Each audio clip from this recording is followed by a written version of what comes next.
Okay, sorry about that. Kind of got cut off there, but the second one really, I think, speaks to why so much or so many cases of plagiarism are actually unintentional, or most plagiarism is unintentional, in fact.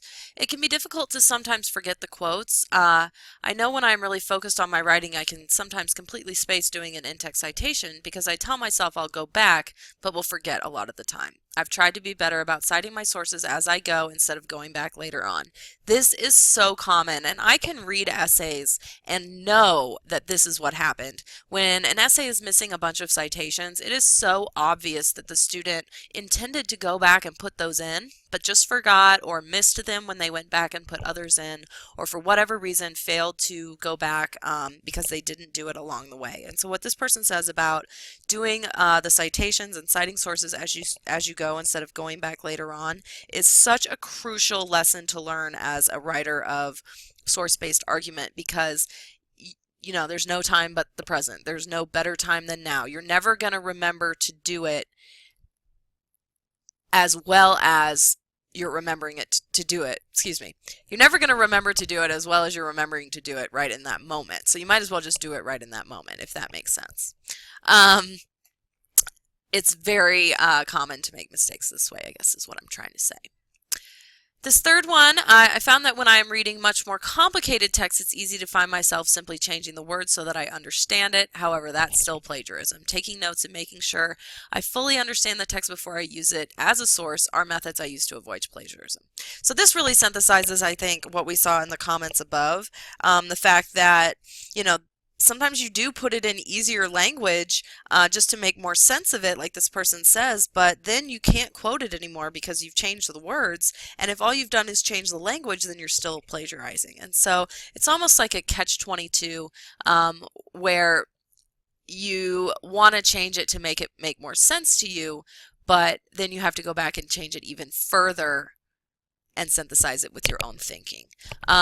And then taking notes and make sure I fully understand the text before I use it as a source are methods I use. And that's really helpful, I think, and good advice. You know, take really meticulous notes. As this person says, cite as you go. Cite along the way as you're taking notes from your sources. And make sure you find a system for how you can indicate to yourself if you've changed the words or not. And if you put quotes around it or whatever it may be, make sure that you are quoting it word for word. And then make sure that you fully understand it before you use it. I can't emphasize that enough. You can't really use information to support your ideas if you don't understand that information. And then finally, I just wanted to wrap up with this one because, again, it touches on most of these things that I wanted you to take away from the discussion. I know that when we began this class, one of the first discussions was about quoting and paraphrasing, and the overall feeling that we shared was that using these two techniques can be very intimidating and hold severe consequences if not done correctly.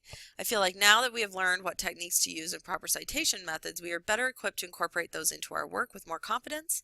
Also, learning when and how to use quotes and paraphrasing or summarizing our work has become more sophisticated, and we now have our voices as writers or authors. Knowing what works more appropriately for the genre of text that is being written will enforce how the work comes across to the audience. So a couple of really good things here. First of all, yeah, I mean, I did give you a quote and paraphrase discussion at the beginning of the semester, and now you're getting one at the end of the semester.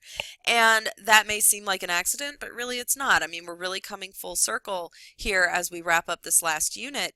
You know, everything that you guys have done all semester long, looking at other people's arguments in the summary, in the campaign analysis, and in all your discussions all semester long, you're now going to be doing in your own writing as you create arguments of your own. And so everything that we talked about before in the context of reading what others had written now is going to be applied to your own writing. And so some of these things that we are talking about, we've seen in others' writing, and now it's just more sophisticated.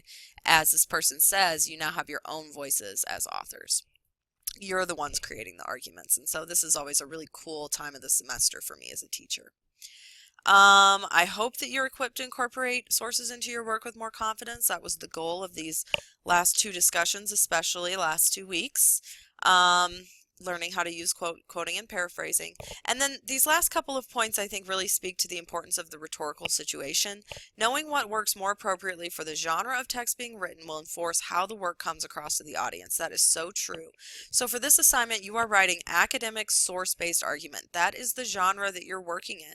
And so for this genre, it is conventional to cite all your sources, use attributive tags, use parenthetical citations, use quote and paraphrase appropriately, do not plagiarize, and that will enforce the persuasive appeal of your argument to the academic audience that you're writing for. So it all kind of goes hand in hand. The genre is appropriate for the audience that you've chosen to write for.